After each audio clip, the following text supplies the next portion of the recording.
Well, you might want to know what's the rules for all the exponentials. Maybe you don't want to know, but here it comes. Maybe you're here against your will. Here we are. We want to be able to handle shit like this. Y is equal to 7 to the x. And say, what's y prime? Okay. Y is equal to 1.48 to the x. And we want to know the derivative. Exponential functions. We already know one. We know one of the derivatives already, right? Don't we know this one? We know this one in particular. But that's it. That's the only one. That's the only exponential function. That's 2.7181. You know, it keeps going, and we know that y prime is equal to e to the x times 1, right? That chain.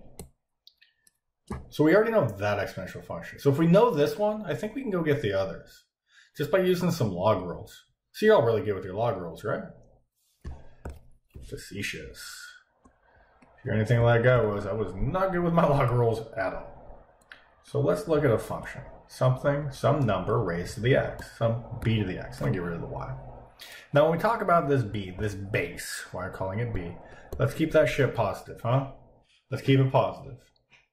And one other thing, just let's keep it interesting. Don't let b equal 1. Because if you have 1 to the x, it's 1. Bro, it's just 1. This is just 1, I don't care. I challenge you. Take 1 and raise it to a power. Any power you like. Make sure it's in the real number system. You raise it to that power and make it equal anything other than freaking 1. I'm waiting. Cool. So we're not going to look at 1. We want to keep all that shit positive just like we would with a logarithm. Now, are you ready for some fancy algebra? Because here it comes. Here it comes. Did you know? Did you know that this is the same thing? That this is the same thing?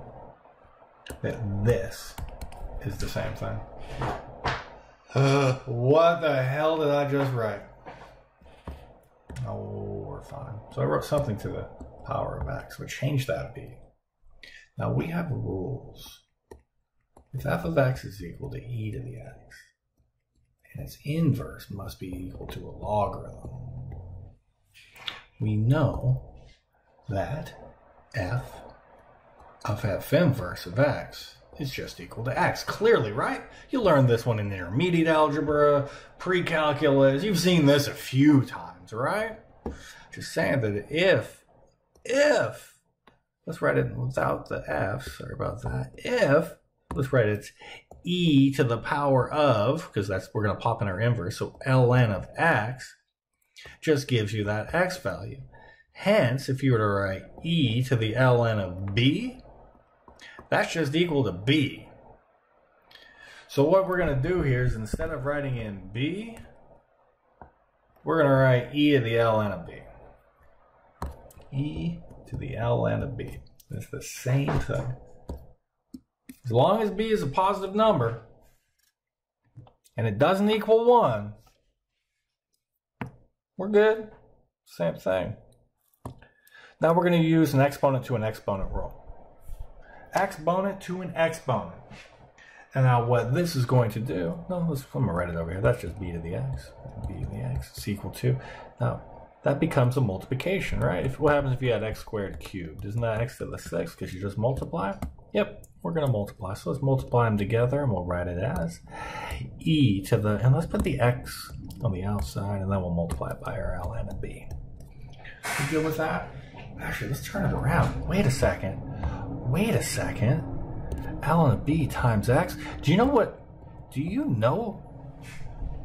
b is? B is a number. And the natural log of b? The natural log of b is a number. It's just a constant. So this is the same kind of thing. Like, what would you got? Y is equal to e to the 3x. Wouldn't y prime just equal to 3 times? You either leave that shit alone. Well, that 3 that I'm writing right here, that's ln of b. It's just a freaking number. So we can, right now, we can take a derivative on this. We can say that the derivative on b to the x is going to be equal to, just let the freaking constant come down to the front. We'll say it's ln of b, just some number, times, leave that shit alone.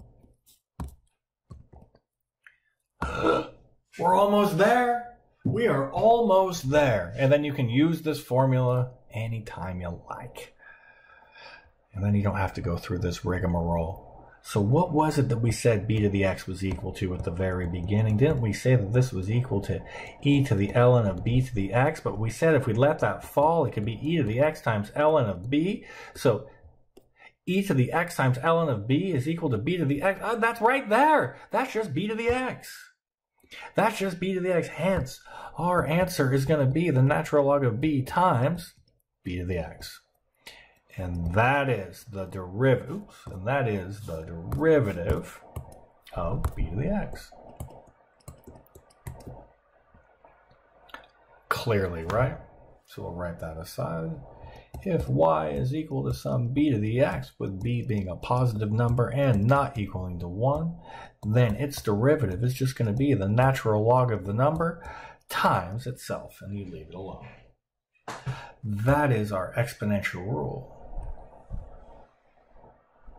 So let's just do a couple of example problems with it. Let's say y is equal to 15 to the x. Y prime is equal to the natural log of 15, just some number, times 15 to the x. There's not much to it. How about y is equal to e to the x? Therefore, y prime is equal to the natural log of e times e to the x. But the natural log of e, log base e of e, that just equals 1, right? You know that ln means the log of base e, huh? So it's just 1 times e to the x, or it's just equal to e to the x. Okay, let's make it a little rougher. Let's make it just a tad bit tougher. Let's make it 1.6 to the x. 1.6 to the x. Nope, I don't think that's much tougher. I think that's still just the natural log of 1.6 times 1.6 to the x. You know what I mean? I don't think it got much tougher. Shoot, maybe I gotta be able to find some sort of way to fool me. Oh, I think I got it. How about this? H of x, and let's make this, let's make it 7 to the 14x. Gosh dang. Think you're gonna be able to handle this? We got it? I think we got it. So we want to take a derivative on it. So this is gonna be equal to the natural log of 7 times 7 to the 14x. But now we have to instill that chain. We took a derivative on the outside. The outside function. The outside was 7 to the blah. The derivative of 7 to the blah is the natural log of blah times 7 to the blah. We still need to multiply by the derivative of that 14x. So now we multiply by that derivative, which is 14. There you go. Adding some chains along with them. Those are our exponentials. That's the stuff you're probably going to forget about. Be mindful of it. We only talk about it one slide, one little thing. I get you a piece in the quiz on it. I'll give you a derivative worksheet as well to work through. You'll see there'll be a few of those problems, but it's one of those you just get locked in and you get memorized. I promise it'll be the first problem. I can't promise that. Never mind. Scratch that. Filthy liar, huh? Whatever. Learn the stuff. Just know that it slips our mind a lot. This proof, you're not going to be tested upon it. That'd be a cool extra credit problem, though. But I've already given it to you. We're not in class, so. Hey, next time I see you, we'll be in 3.5, huh? We'll be halfway there to getting to our second exam. So later, y'all.